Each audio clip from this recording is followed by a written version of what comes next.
ہر قسم کی حمد و ثنا اللہ وحدہ لا شریک کے لیے، درود و سلام امام الانبیاء سید المرسلین خاتم النبیین جناب محمد الرسول اللہ صلی اللہ علیہ وآلہ وسلم کی ذات ارفع و بالا کے لیے، نبی پاک علیہ السلام کے اسماء مبارکہ کی روشنی میں آپ کے 5 نام جو آپ نے خود ارشاد فرمائے، ان میں آج 5واں نام ہے۔ آپ نے فرمایا ان لی 5 اسماء، بے شک میرے 5 نام ہیں، میں محمد ہوں، میں احمد ہوں، میں ماہی ہوں، میں حاشر ہوں، اور آخر میں آپ نے فرمایا وَأَنَا الْعَاقِبُ، میں عاقب ہوں۔ عاقب کا مطلب ہے کہ بعد میں آنے والا، سب سے آخر میں آنے والا، سب سے پیچھے آنے والا۔ اور یہ بخاری شریف کی روایت ہے، نبی پاک علیہ السلام نے ایک دوسری روایت میں آپ نے خود ہی اس کی وضاحت فرما دی کہ وَأَنَا الْعَاقِبُ، میں عاقب ہوں۔ اس کا مطلب کیا ہے؟ میں بعد میں آنے والا ہوں، میں سب کے پیچھے آنے والا ہوں، میں سارے انبیاء میں آخر میں آنے والا ہوں۔ اس کا مطلب کیا ہے؟ تو آپ نے فرمایا لا نبی بعدی۔ ایک روایت میں آپ نے خود ہی فرمایا کہ عاقب وہ ہے الذی لا نبی بعدی، کہ جس کے بعد کوئی نبی نہیں ہے۔ اور رسول اللہ صلی اللہ علیہ وسلم نے اس نام میں اپنی سیرت کا وہ پہلو بیان کیا ہے کہ جس میں اللہ تعالیٰ نے آپ کو ختم نبوت کا تاج دیا۔ ختم نبوت سے اللہ تعالیٰ نے آپ کی عزت و عظمت کو بلند کیا ہے۔ تمام انبیاء میں نبی پاک علیہ السلام آخر میں تشریف لائے ہیں، مگر رتبہ اور مقام تمام انبیاء سے بالا ہے کہ اللہ تعالیٰ نے آپ کو خاتم النبیین بنا دیا ہے۔ اب آپ کے بعد قیامت تو آئے گی، مگر کوئی نبی اور رسول اس کائنات میں نہیں آئے گا۔ یہ عقیدہ ہے، اور اس عقیدے پہ تمام مسلمانوں کا اجماع ہے۔ اگر کوئی اہل حدیث ہے تو بھی اسی عقیدے کو ماننے والا ہے۔ اگر کوئی دیوبند، بریلوی یا دیگر مکاتب فکر سے تعلق رکھنے والا مسلمان ہے تو وہ بھی اسی عقیدے کو ماننے والا ہے۔ اور آج تک امت میں کسی کا بھی یہ دعویٰ نہیں کہ نبی پاک علیہ السلام کے بعد کوئی نبی بھی آ سکتا ہے یا رسول بھی آ سکتا ہے۔ ساری امت کا جب اس عقیدے پہ اجماع ہے تو پھر یہ سوال پیدا ہوتا ہے کہ آپ اس کو کیوں بیان کرتے ہیں؟ جب سب یہ بات مانتے ہیں تو اسے بیان کرنے کی ضرورت ہی کیا ہے؟ اس کا سبب یہ ہے کہ اللہ کے رسول علیہ السلام نے بھی عقیدہ ختم نبوت کو سمجھانے کے لیے اپنے صحابہ کرام کی تربیت فرمائی، اور آپ نے مثالیں دے دے کر سمجھایا۔ آپ نے اس عقیدے کو واضح کیا ہے، اور آپ کے فرامین کی روشنی میں تو یہ عقیدہ ملتا ہے۔ آپ نے قرآن مجید کی ایک آیت سنی، ما کان محمد ابا احد من رجالکم۔ یہ آیت قرآن مجید کی ایک سب مسلمانوں کو تقریباً یاد بھی ہے، اس کا ترجمہ بھی یاد ہے، لیکن اللہ تعالیٰ نے اس آیت کے علاوہ بھی قرآن مجید میں کئی ایک مقامات پر نبی کریم صلی اللہ علیہ وسلم کی ختم نبوت کے بارے میں اشارہ دیا ہے، عقیدہ سمجھایا ہے۔ اور یہ ضروری اس لیے ہے کہ امت کا اس بات پہ اجماع ہے، لیکن باطل فرقے، باطل قوتیں، یہود و نصارہ اور ان کے ایجنٹ جو دنیا میں مسلمانوں کو لا الہ الا اللہ سے، کلمہ طیبہ سے ہٹا تو نہیں سکے، قرآن مجید کا انکار تو نہیں کروا سکے، نبی پاک علیہ السلام کی ذات سے امت کو ہٹا تو نہیں سکے، لیکن وہ یہ کام کرنا چاہتے ہیں کہ امت میں نظریاتی طور پہ اور یہ فکری طور پر ایسا انتشار پیدا کر دیا جائے تاکہ امت اپنے نظریات، اپنے افکار اور اپنے عقائد پر صحیح طور پہ کھڑی نہ رہ سکے، اور اسلام کا حلیہ بگاڑنے میں ان لوگوں کا ایک بہت ہی اچھا موقع ہاتھ میں آئے اور یہ مسلمانوں کو گمراہ کرے۔ آج اسلام میں 1450 سال تقریباً ہو گئے کہ اسلام اپنی اصلی حالت پہ قائم ہے۔ اسلام کا صحیح چہرہ ساری دنیا کے سامنے ہے۔ آج نمازیں 5 ہیں، کوئی اختلاف نہیں، رکعات کتنی ہیں کوئی اختلاف نہیں، زکوٰۃ حج کوئی اختلاف نہیں۔ اگر آج ہمارا اسلام محفوظ ہے، عقائد محفوظ ہیں، اگر آج امت کے پاس خالص نبوی اسلام موجود ہے، قرآن موجود ہے، تو اس کے اندر عقیدہ ختم نبوت ایک بنیاد اور اساس ہے۔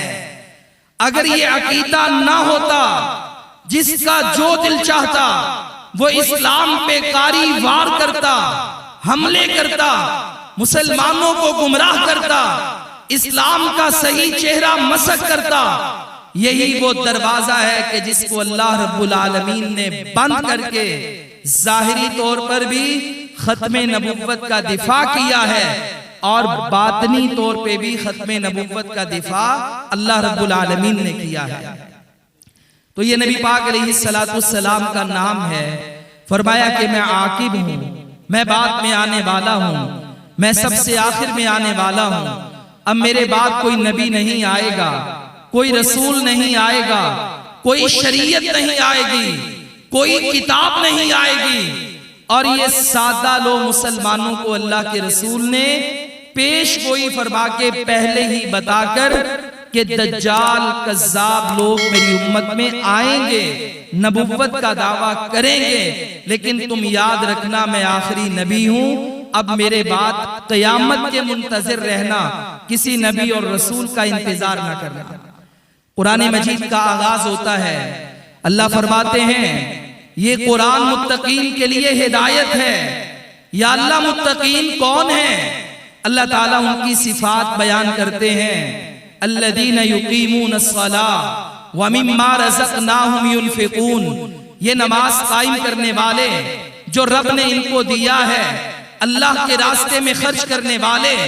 پھر فرمایا والذین یؤمنون بما انزل الیک وما انزل من قبلک وبالآخرۃ ہم یوقنون، اور یہ ایمان لاتے ہیں اس پر، اس شریعت پر، اس چیز پر، اس کتاب پر، اس دین پر جو آپ کی طرف نازل کیا گیا، وما انزل من قبلک، اور جو آپ سے پہلے نازل کیا گیا، اور یہ آخرت پر یقین رکھتے ہیں۔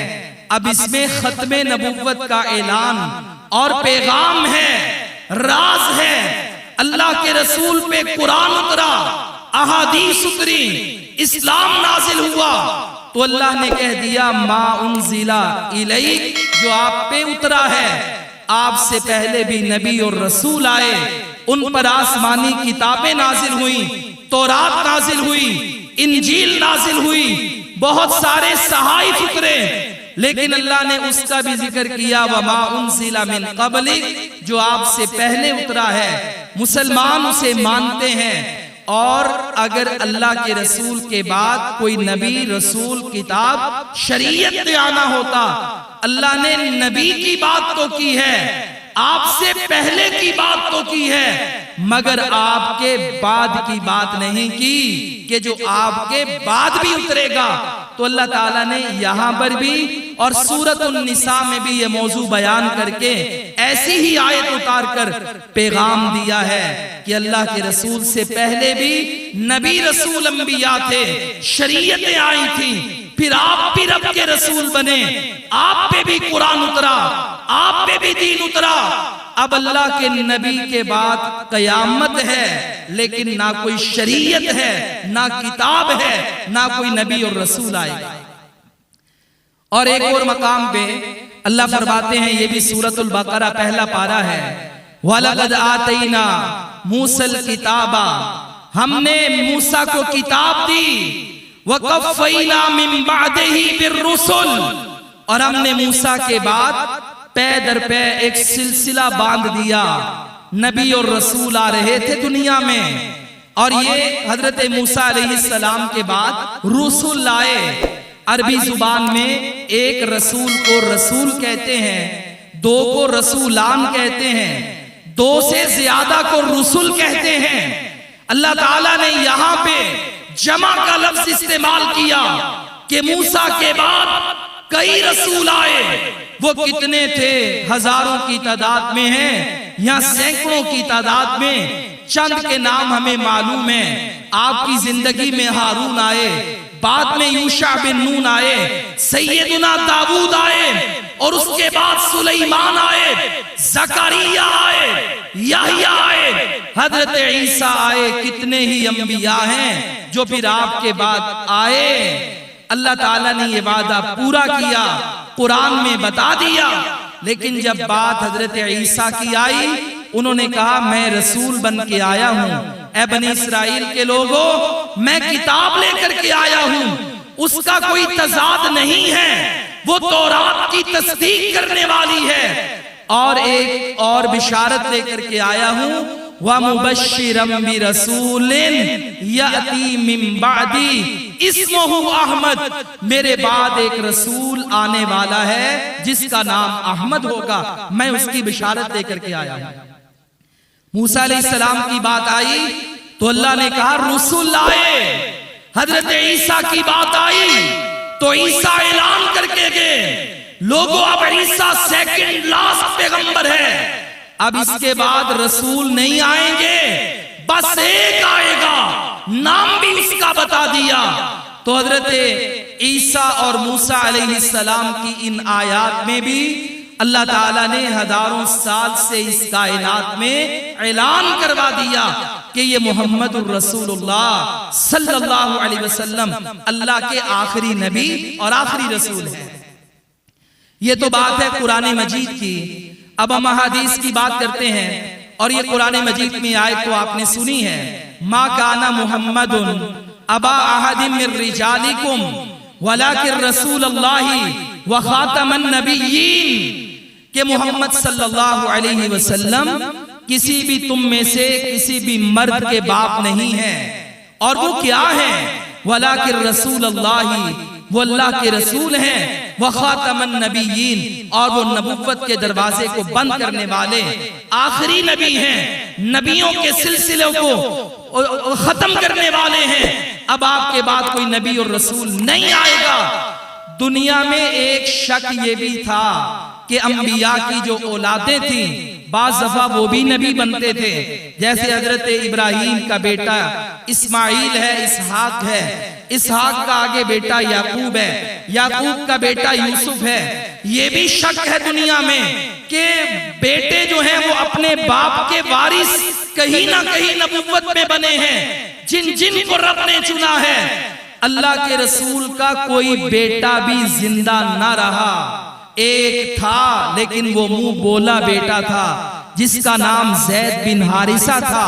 وہ جوان بھی ہوئے، وہ مرد بھی بنے، بلوغت کو بھی پہنچے، نکاح بھی ہوا، انہیں رب نے بیٹا اسامہ بھی دیا، لوگ انہیں زید بن محمد کہتے تھے۔ میرے رب نے اس کا بھی دنیا میں اعلان کر دیا، رد کر دیا۔ آج کے بعد حقیقی باپ کے نام سے ہی پکارا جائے گا۔ دنیا میں کوئی بھی مرد ایسا نہیں کہ جس کے محمد صلی اللہ علیہ وسلم باپ ہو۔ آپ کے بیٹے تو تھے، ابراہیم بھی تھا، قاسم بھی تھا، طاہر بھی تھا۔ یہ جو آپ کے 3 بیٹے تھے یہ 55 میں فوت ہو گئے، یہ رجال بنے ہی نہیں، آدمی بنے ہی نہیں، بلوغت کی عمر کو پہنچے ہی نہیں۔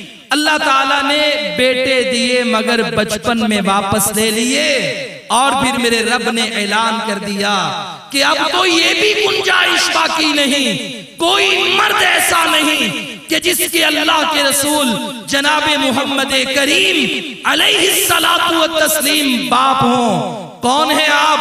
وَلَٰكِن رَّسُولَ اللَّهِ وَخَاتَمَ النَّبِيِّينَ، اللہ کے رسول ہیں اور خاتم النبیین ہیں۔ قرآن مجید میں اور اس کے بعد احادیث کو پڑھیے تو شریعت نے ہر وہ دروازہ بند کیا، ہر وہ درج بند کر دی، ہر وہ سوراخ بند کر دیا کہ جس سے شاید بعد میں آنے والے لوگ گمراہی کے راستے پہ جا سکتے تھے، تو اسلام نے کوئی گنجائش باقی نہیں دی۔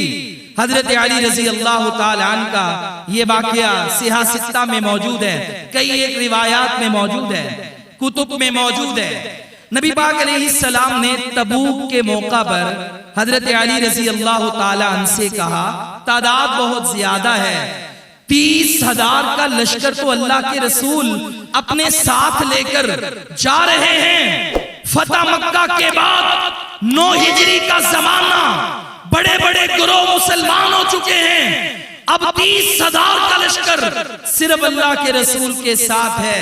تو نبی کریم علیہ السلام نے مدینے میں ان کی نگرانی کے لیے گھر بھی موجود ہیں، خاندان بھی موجود ہیں، اور ساتھ آس پاس بھی لوگ موجود ہیں، سو ان کی نگرانی کے لیے آج کسی کو نائب مقرر کیا ہے، تو نام لیا جناب علی المرتضی رضی اللہ تعالیٰ عنہ کا۔ اب حضرت علی جو ہیں وہ اب غمزدہ ہیں۔ کون علی؟ نہ بدر میں پیچھے رہے، نہ احد میں پیچھے رہے، نہ خندق میں پیچھے رہے، نہ حدیبیہ میں پیچھے رہے، خیبر میں بھی آگے آگے رہے، رب نے فاتح خیبر بنایا، کبھی بھی جہاد سے پیچھے نہیں رہے۔ آج اللہ کے رسول نائب بنا رہے ہیں، لیکن علی کا دل کرتا ہے کہ میں رب کے راستے میں نکلوں، میں جہاد کروں۔ اس موقع پہ اللہ کے رسول نے فرمایا، علی آج تیری اور میری وہ نسبت ہے جو نسبت حضرت ہارون کو حضرت موسیٰ سے تھی۔ حضرت ہارون حضرت موسیٰ کے نائب تھے، انہوں نے رب سے دعا کی تھی، یا اللہ کوئی وزیر دے دے، میرا بازو دے دے، میرا وکیل دے دے، میرا کوئی دنیا میں آسرا سہارا دے دے۔ اللہ نے ہارون دے دیے۔ چونکہ نبوت کا دروازہ بند نہیں ہوا تھا تو ہارون جناب موسیٰ کے ہی دور میں نبی بھی بن گئے، اللہ نے انہیں نبی بھی بنا دیا، اور یہ دراصل حضرت موسیٰ کے نائب تھے۔ جب آپ طور پہ گئے تو پیچھے قوم کو سنبھالنے والے حضرت ہارون تھے، تو اللہ کے رسول نے فرمایا، علی کیا تو خوش نہیں ہو رہا؟ انت منی بمنزلت موسیٰ و ہارون، کہ جو ہارون اور موسیٰ کی نسبت تھی، جو مقام تھا، آج وہی نیابت کی نسبت تجھے میرے ساتھ ہے، تو پیچھے میرا نائب بن رہا ہے۔ اب یہ بات، یہ فضیلت تو بیان کر دی، لیکن یہاں پہ ایک شک پیدا ہو سکتا تھا۔ بعد میں آنے والا کوئی شخص حب علی میں یہ کہہ سکتا تھا کہ اللہ کے رسول نے حضرت علی کو اپنے ساتھ وہ نسبت دی ہے جو ہارون کو دی ہے، لہذا ہارون بھی نبی تھے، آج ہم علی کو بھی نبی مانتے ہیں، یہ کل کوئی کہہ سکتا تھا۔ سو اللہ کے نبی نے اسی موقع پہ ساتھ ہی کہہ دیا، علی تو میرا نائب ہے، آج مقام تیرا بڑا ہے، وہی نسبت ہے ہارون والی، لیکن سنو، انا خاتم النبیین لا نبی بعدی، میں خاتم النبیین ہوں، میرے بعد کوئی نبی نہیں آئے گا۔ یعنی دروازہ بند کر دیا، ایک سوراخ بھی نہیں چھوڑا کہ جس سے شک کی بنیاد پر کسی کو نبی بنایا جا سکتا ہو۔ حضرت رسول اللہ صلی اللہ علیہ وسلم نے یہ ایسا عقیدہ اپنی امت کو سمجھایا ہے، بلکہ اللہ کے رسول نے یہ بخاری شریف کی حدیث اور اس میں آپ نے مثال دے کر کے سمجھایا، فرمایا لوگو مثلی و مثل الانبیاء، کہا کہ میری مثال اور انبیاء کی مثال ایسے ہے کہ جیسے ایک بندہ ایک عمارت بناتا ہے، ایک محل تعمیر کرتا ہے، ایک مکان بناتا ہے، سارا مکان اس نے مکمل کر دیا، ساری اینٹیں اس نے لگا دی، الا لابنتن، مگر ایک اینٹ کی جگہ چھوڑ دیتا ہے۔ جو بندہ بھی گزرتا ہے وہ کہتا ہے جناب مکان تو بڑا پیارا ہے مگر یہ ایک اینٹ، ایک سوراخ باقی ہے، اگر آپ اسے بھی پر کر دیں تو گنجائش باقی نہ رہے، تعمیر مکمل ہو جائے۔ اللہ کے رسول فرماتے ہیں بس میری مثال بھی یہی ہے، وہ آخری اینٹ بھی میں ہوں۔ اللہ تعالیٰ نے ایک عمارت بنائی، وہ نبوت کی عمارت ہے، اس پہ اینٹ لگائی، آدم کی، نوح کی، موسیٰ کی، عیسیٰ کی، ابراہیم کی، اسماعیل کی، زکریا کی، یحییٰ کی، ادریس کی، شعیب کی، صالح کی، ہود کی، یہ انبیاء آتے چلے گئے، یہ نبیوں کی نبوت کی عمارت میں اینٹیں لگتی چلی گئیں حتیٰ کہ ایک اینٹ کی جگہ باقی رہی۔ فرمایا وہ آخری اینٹ میں ہوں، اب میں آ گیا تو یہ نبوت کی عمارت مکمل ہو چکی ہے، اب میرے بعد قیامت تو آئے گی مگر کوئی نبی اور رسول نہیں آئے گا۔ اللہ کے رسول نے مثال دے کر سمجھایا کہ یہ ختم نبوت کا بیان ہے اور یہ ختم نبوت کا عقیدہ ہے۔ نبی پاک علیہ السلام کے دور میں اچھا بھی آتے ہیں ہم، چونکہ ہمارے پاس وقت بہت کم ہے تو ہم آتے ہیں یہ جو جھوٹے نبی دعویٰ کرتے ہیں نبوت کا، جنہوں نے نبی علیہ السلام کی وفات کے بعد یہ نبوت کے دعوے کیے یا اس کے بعد سے کرتے چلے آ رہے ہیں، اس کے پیچھے مسئلہ کیا ہے؟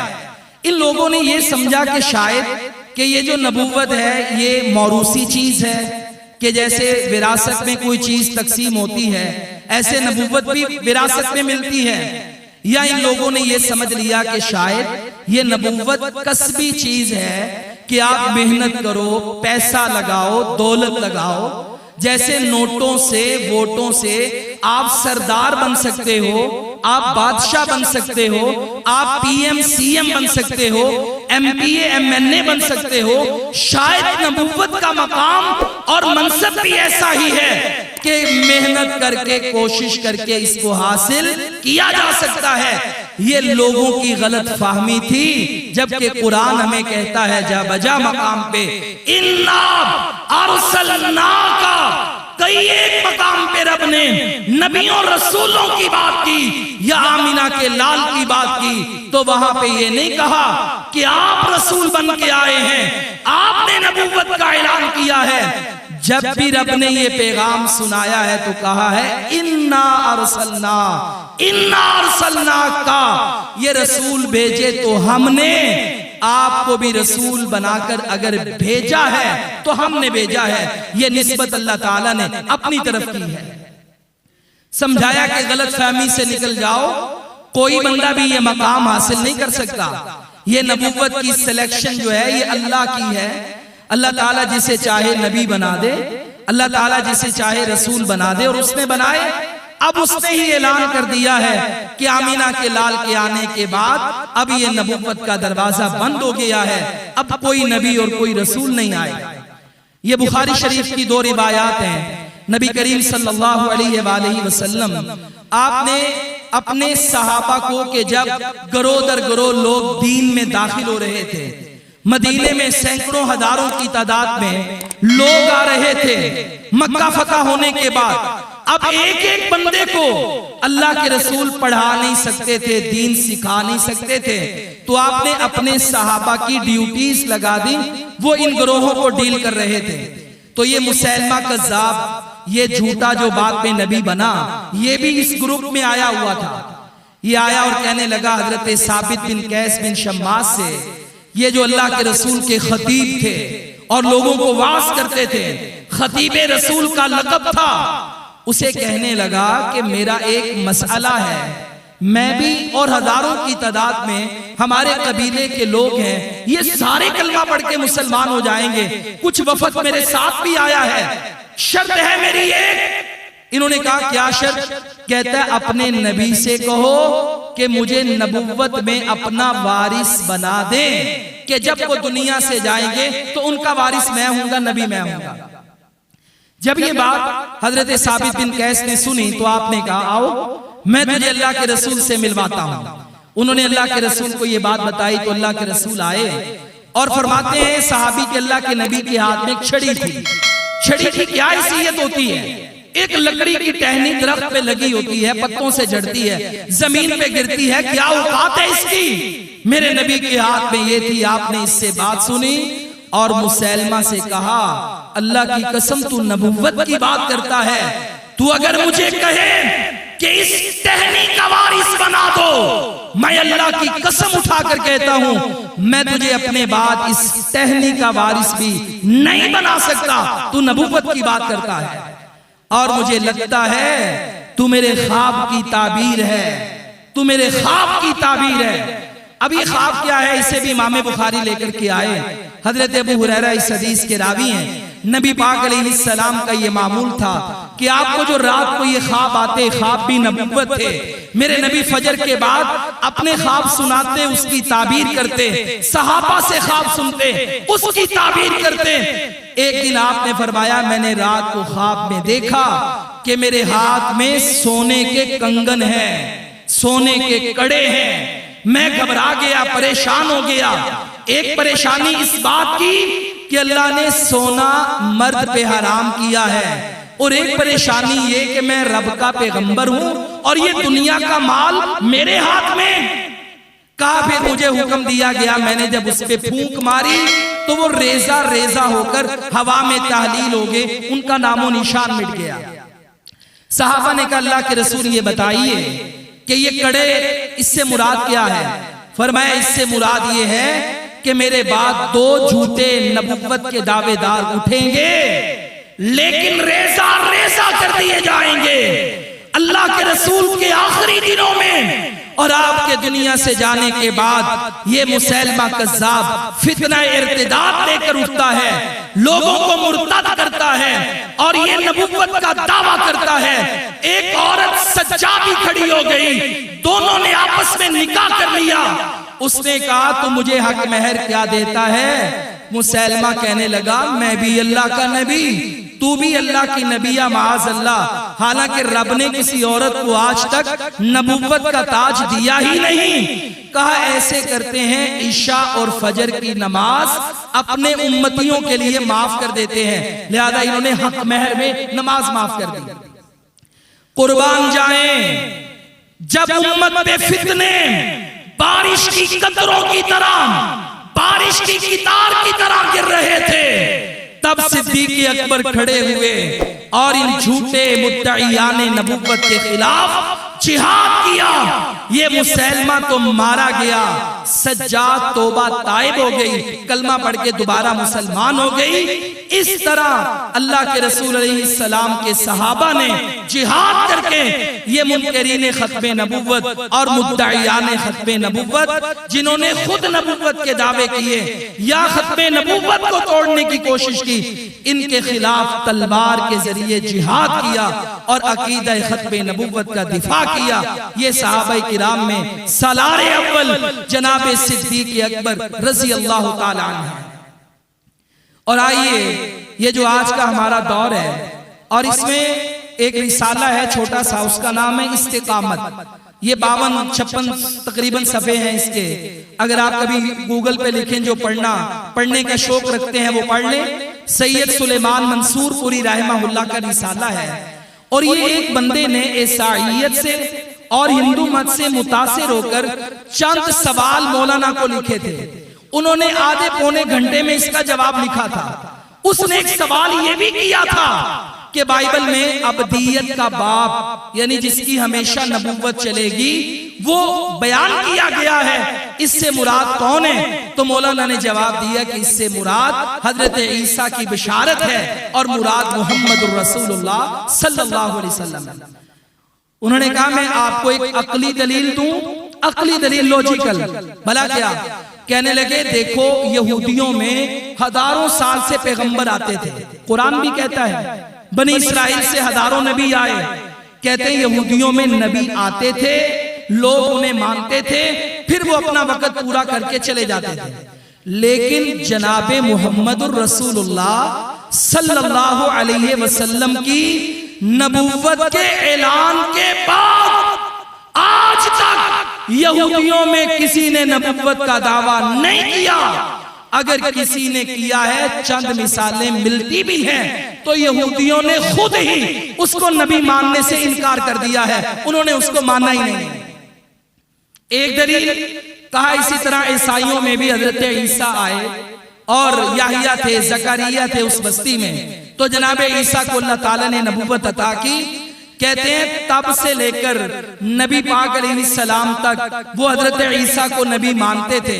اب اللہ کے نبی کی نبوت کے بعد سے لے کے اب تک 1500 سال ہو گیا ہے، کیا آج تک عیسائیوں میں کوئی بندہ کھڑا ہوا ہو کہ جس نے نبوت کا دعویٰ کیا ہو عیسائیوں نے اسے مان لیا ہو؟ ایک بھی دلیل نہیں۔ کہتے ہیں اسی طرح ہندوازم میں آپ دیکھیں تو ان کا عقیدہ ہے کہ 33 کروڑ دیوتا وہ ہمارے اندر اترے ہیں، لیکن جب سے اسلام آیا ہے، اللہ کے نبی کی نبوت آئی ہے، یہودیوں عیسائیوں کے بعد ہندوازم کے وید پڑھ لیں، ان کی گیتا پڑھ لیں، ان کے رشیوں کے لکھے ہوئے کلام وہ پڑھ لیں، جو بھی آپ پڑھیں اپنشد وغیرہ پڑھیں، تب سے لے کر آج تک 1500 سال ہو گیا ہے، کسی بھی دیوتا کا اوتار ہندوؤں میں نہیں ہوا کہ کوئی دیوتا اترا ہو اور ہندوؤں نے انہیں مان لیا ہو۔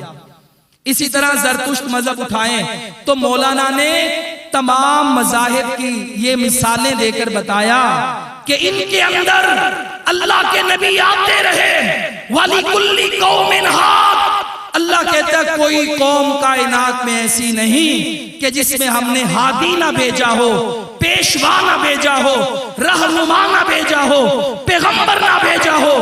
کہا آتے تھے لوگ مانتے تھے، لیکن جب سے آمینہ کے لال آئے ہیں ان مذاہب میں بھی آج تک کوئی نبی آیا نہیں، کسی نے اسے مانا نہیں۔ اگر کوئی پیدا ہو بھی گیا تو یہ دلیل ہے کائنات میں کہ اللہ کے رسول کے آفتاب کے طلوع ہونے کے بعد اب قیامت آئے گی، کوئی نبی اور رسول نہیں آئے گا۔ کیوں کہ اللہ کے رسول نے فرمایا ہے وَأَنَا الْعَاقِبُ، میں بعد میں آنے والا ہوں، میرے بعد کوئی نبی اور رسول نہیں آئے گا۔ نبی پاک علیہ السلام نے ایک دن صحابہ کے سامنے یہ اپنا دایاں ہاتھ اٹھایا اور یہ شہادت والی انگلی اور یہ درمیان کی بڑی انگلی اٹھائی تو آپ نے فرمایا لوگو بُعِثْتُ وَأَنَا كَهَاتَيْنِ، دیکھو میں اور قیامت اس طرح آئے ہیں۔ تو آپ نے یہ دونوں انگلیاں ملا کر کہا اس طرح ہم آئے ہیں۔ کیا مطلب کہ جیسے یہ انگلی بڑی انگلی کے ساتھ ملی ہوئی ہے، ایسے اب میرے بعد قیامت جڑی ہوئی ہے، اب کوئی نبوت نہیں، بلکہ میں تو ان انگلیوں کو دیکھ کر کہتا ہوں سارے جسم پر ہمارے بال ہیں، یہ انگلیوں کا خلال ایسا ہے یہاں پہ ایک بال بھی نہیں۔ تو اللہ کے رسول اشارہ کر کے بتا رہے ہیں کہ میرے بعد قیامت اور میرے درمیان بال برابر بھی فرق نہیں ہے۔ جس طرح ایک انگلی دوسرے کے ساتھ ملی ہوئی ہے، ایک بال بھی نہیں اس کے خلال کے اندر، اس طرح اب میرے بعد قیامت تو آئے گی مگر کوئی نبی اور رسول نہیں آئے گا۔ ایک اور مغالطہ یہ دیا جاتا ہے کہ آپ کا یہ عقیدہ ہے، صحیح مسلم کی روایت اور اللہ کا قرآن، اللہ تعالیٰ فرماتے ہیں عیسیٰ کو بل رفعہ اللہ الیہ، اللہ تعالیٰ نے حضرت عیسیٰ کو آسمانوں پہ زندہ اٹھا لیا ہے۔ اب حضرت عیسیٰ علیہ السلام قیامت سے پہلے زمین پہ نازل ہوں گے، آئیں گے اور وہ نبی ہوں گے، لیکن نبوت کا سکہ نہیں چلے گا۔ جب وہ یہاں پہ آئیں گے 7 سال کے لیے یا 40 سال کے لیے، اللہ جانتا ہے وہ مدت 7 سال ہے یا 40 ہے، 40 کی عدد کو سالوں کو پورا کرنا ہے۔ فرمایا جب وہ تشریف لائیں گے اللہ تعالیٰ انہیں اتارے گا تو وہ امتی بن کے آئیں گے۔ امتی کس کے ہوں گے؟ جناب محمد الرسول اللہ صلی اللہ علیہ وسلم کے۔ وہ دجال کے خلاف جہاد کریں گے، وہ اللہ کے دین کا پرچار کریں گے۔ وہ دین کیا ہوگا؟ کلمہ کیا ہوگا؟ لا الہ الا اللہ، عیسیٰ کا لفظ نہیں ہوگا بلکہ وہ بھی کہیں گے لا الہ الا اللہ محمد الرسول اللہ۔ اذانیں ہوتی ہوں گی، کلمے گونجیں گے، اشہدو ان محمد رسول اللہ، نمازوں میں شامل ہوں گے، امام مہدی امامت کروائیں گے، محمد الرسول اللہ کے ترانے گونجیں گے، تو حضرت عیسیٰ کا زمین پہ اترنا بھی حضرت محمد کریم صلی اللہ علیہ وسلم کی امت کی حیثیت میں ہوگا۔ اب یہ جو قادیانی ہے نا، یہ ہمارے خطے میں جو انگریز نے جھوٹا نبی پیدا کیا، تو یہ جو قادیانی ہے جب بھی مسلمانوں سے بات کرتے ہیں تو کہتے ہیں کہ بھئی ہم تو آخری نبی کو آخری مانتے ہیں، ہمارا تمہارا عقیدہ ایک ہے۔ یہ دھوکہ دیتے ہیں، یہ ان کا بہت بڑا حربہ ہے۔ یاد رکھیے گا، یہ مرزا غلام احمد قادیانی، اس کی زندگی کا پہلا حصہ عالم دین کا حصہ تھا۔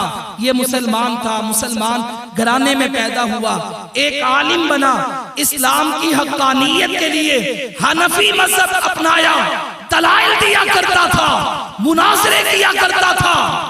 انگریز کو ایک ٹاؤٹ چاہیے تھا، انہیں سستے داموں یہ مل گیا۔ پھر اس کے بعد اس کی زندگی میں چینج آیا۔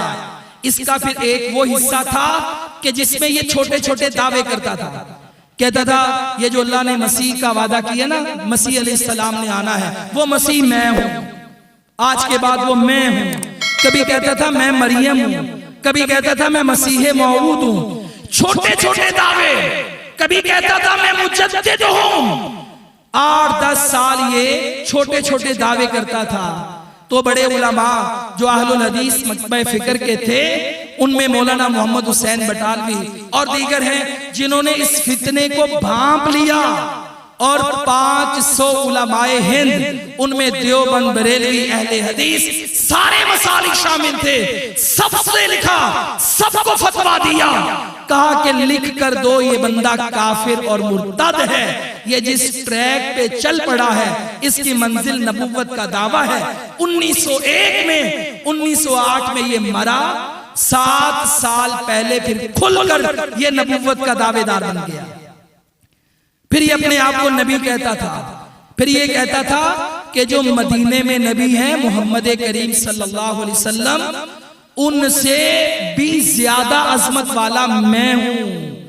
کہتا تھا کہ 1400 سال گزر گئے ہیں، اب جو 1400 سال کی عظمت جمع ہوئی تو میں ان کا روپ بن کے آیا ہوں، میں ذلی ہوں، میں بروزی ہوں۔ وہ محمد کریم صلی اللہ علیہ وسلم کا ایک چہرہ وہ تھا، اب 1000 سال کے بعد میں آیا ہوں۔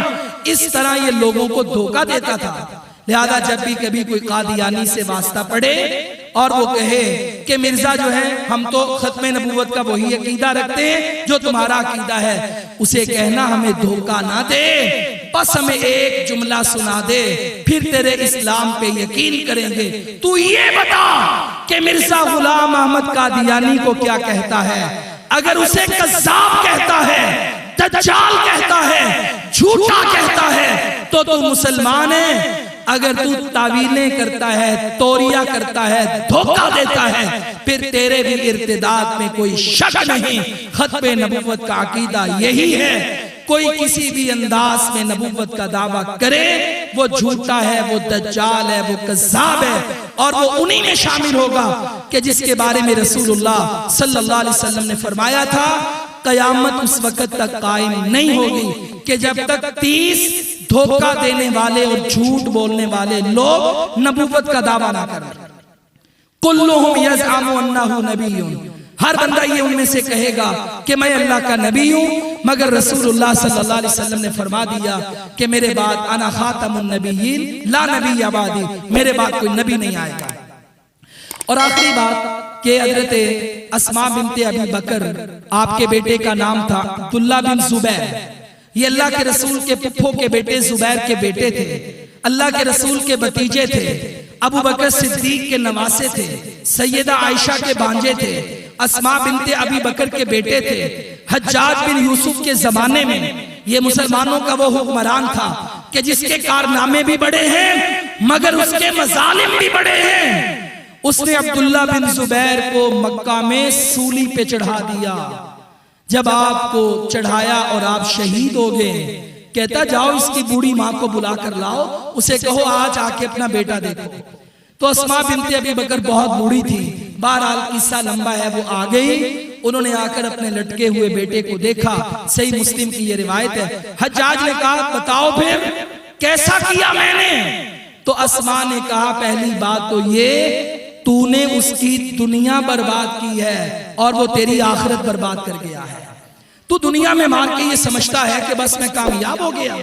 اور سن، میں نے اپنے نبی سے سنا تھا، آپ نے فرمایا تھا ان من بنی ثقیف کذابا وظالما.